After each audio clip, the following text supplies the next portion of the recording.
Business environment, आप इस term को देखें तो यहाँ पे दो वर्ड हैं, बिजनेस और एनवायरनमेंट। तो सबसे पहले समझिए कि एनवायरनमेंट क्या होता है।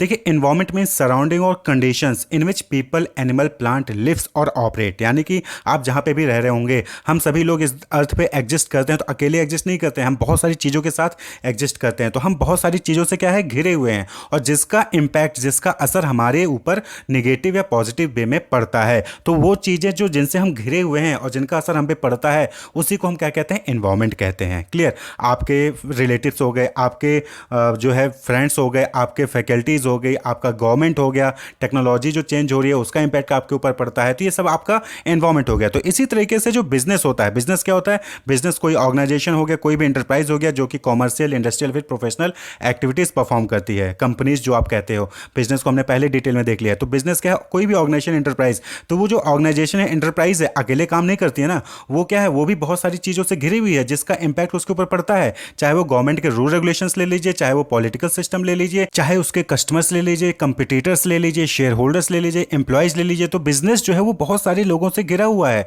बहुत सारे इंस्टीट्यूशन से घिरा हुआ है, और उसका इंपैक्ट बिजनेस के ऊपर पड़ता है, उसकी परफॉर्मेंस के ऊपर पड़ता है। तो उसी को हम क्या कहते हैं, बिजनेस एनवायरनमेंट कहते हैं। यानी कि बिजनेस का एनवायरनमेंट, बिजनेस का एनवायरनमेंट जिसका असर बिजनेस की परफॉर्मेंस पे नेगेटिव या पॉजिटिव वे में पड़ता है। तो the sum total of all individuals, institutions and other forces that are outside the control of a business enterprise but that may affected performance. तो उसी को हम क्या कहते हैं, बिजनेस एनवायरनमेंट कहते हैं। मतलब कि क्या हो गया कि वो सभी लोग, इंडिविजुअल्स यानी वो सभी लोग, वो सभी ऑर्गेनाइजेशन या इंस्टीट्यूशंस जो दूसरे इंस्टीट्यूशंस होते हैं, और वो सभी फोर्सेस जो कि बिजनेस, किसी भी बिजनेस एंटरप्राइज के बाहर हैं, लेकिन उसका इंपैक्ट जो है वो बिजनेस की परफॉर्मेंस पे पड़ता है, बिजनेस की परफॉर्मेंस को अफेक्ट करता है। तो उसी को क्या कहते हैं, बिजनेस इन्वायरमेंट कहते हैं। एग्जाम्पल के तौर पे समझिए कि गवर्नमेंट है, तो गवर्नमेंट ने अचानक से टैक्स को क्या किया, इंक्रीज कर दिया। तो बट ऑब्वियस बात है कि जब टैक्स इंक्रीज किया तो कहीं ना कहीं जो कंपनी का जो प्रोडक्ट है वो क्या हो गया, वो एक्सपेंसिव हो जाएगा।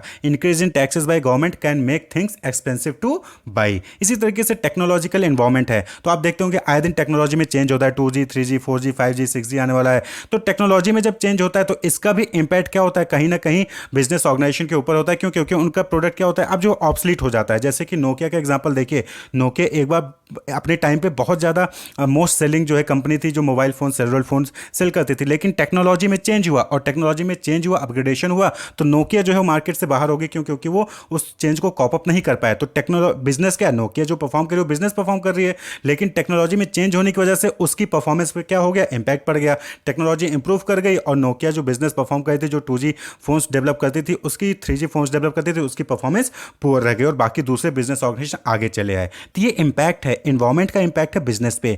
Change in fashion and taste of consumers में shift demand in the market from existing product to new ones. अब जय आप कस्टमर्स के जो फैशन का स्टाइल है या फिर कस्टमर का जो टेस्ट है वो चेंज हो जाएगा, तो चेंज हो जाएगा तो कहीं ना कहीं इसका इंपैक्ट किससे पड़ेगा, बिजनेस पे पड़ेगा। भाई आज के टाइम पे आप जो है सपोज करिए कि आप जो है 2G फोन्स बनाते थे, लेकिन कस्टमर को अब जो है 5G फोन पसंद आने लगा, तो आपका बिजनेस क्या हो गया, आपके बिजनेस की परफॉर्मेंस, आपका सेल डाउन हो जाएगा। तो कस्टमर की टेस्ट, कस्टमर की प्रेफरेंस को चेंज होने की वजह से भी क्या होता है, बिजनेस की परफॉर्मेंस पे इंपैक्ट पड़ता है। इसी तरीके से कंपटीटर आपके जो होते हैं, increase competition in the market में reduce profit margin of the firms. यानी कि जो कंपटीटर है, आप अकेले मार्केट में जो है सपोज करिए कि आपने एक रेस्टोरेंट ओपन किया और आप अकेले जो है इस मार्केट में रेस्टोरेंट ओपन करके बैठे हैं, तो लोग आपके पास ही आएंगे, लेकिन 2-3 लोगों ने और रेस्टोरेंट ओपन कर लिया उसी एरिया में, तो अब क्या हो गया, आपकी प्रॉफिट क्या हो जाएगी, रिड्यूस हो जाएगी।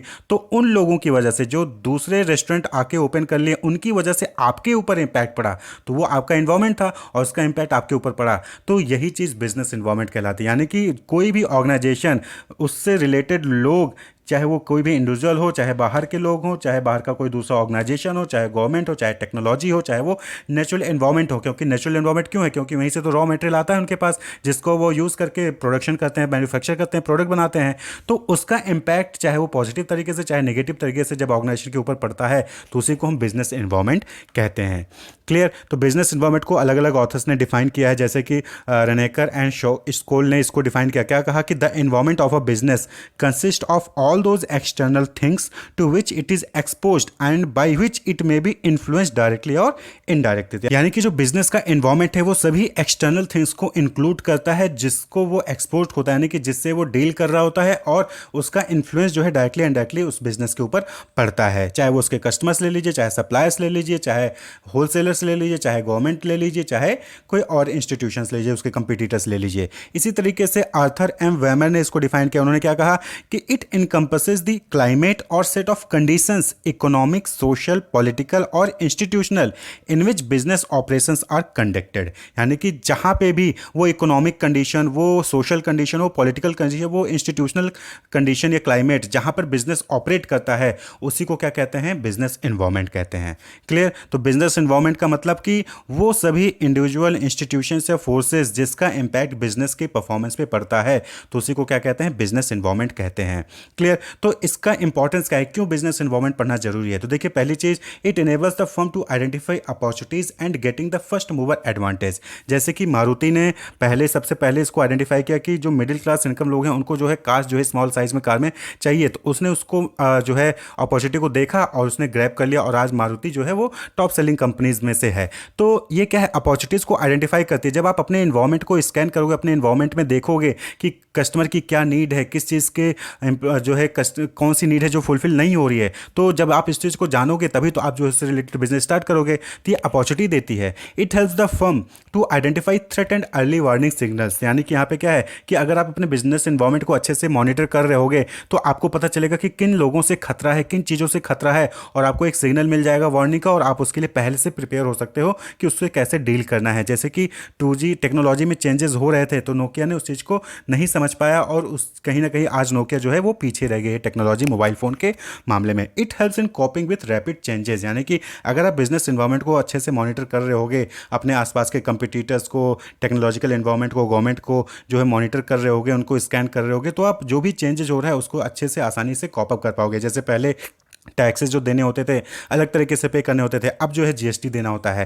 तो ये चेंजेस हो रहा है और इस चेंज को आप आसानी से कॉप अप कर पाए। It helps in assisting in planning and policy formulation. यानी कि बट ऑब्वियस बात है कि जब आप इन्वायरमेंट को मॉनिटर कर रहे होगे तो जो भी चेंजेस हो रहा है उससे रिलेटेड जो है आप प्लानिंग कर सकते हो, उससे रिलेटेड आप पॉलिसी को डेवलप कर सकते हो। तो उसमें आपको बिजनेस इन्वायरमेंट हेल्प करता है। And finally it helps in improving the performance. जो बिजनेस की परफॉर्मेंस है उसको इंप्रूव करने में जो है वो हेल्प करता है। तो इसीलिए बिजनेस इन्वायरमेंट को जानना जरूरी है। आपका इन्वायरमेंट कौन सा है, यानी कि अगर कोई बिजनेस आपकी है तो उसका कौन सा इन्वायरमेंट है, कौन कौन से फैक्टर है जो नेगेटिव इंपैक्ट डालते हैं, कौन से फैक्टर हैं जो पॉजिटिव इंपैक्ट डालते हैं, और उसको मॉनिटर करके जो है फिर आप अपनी परफॉर्मेंस पॉलिसी और प्लानिंग करके अपनी परफॉर्मेंस को इंप्रूव कर सकते हैं।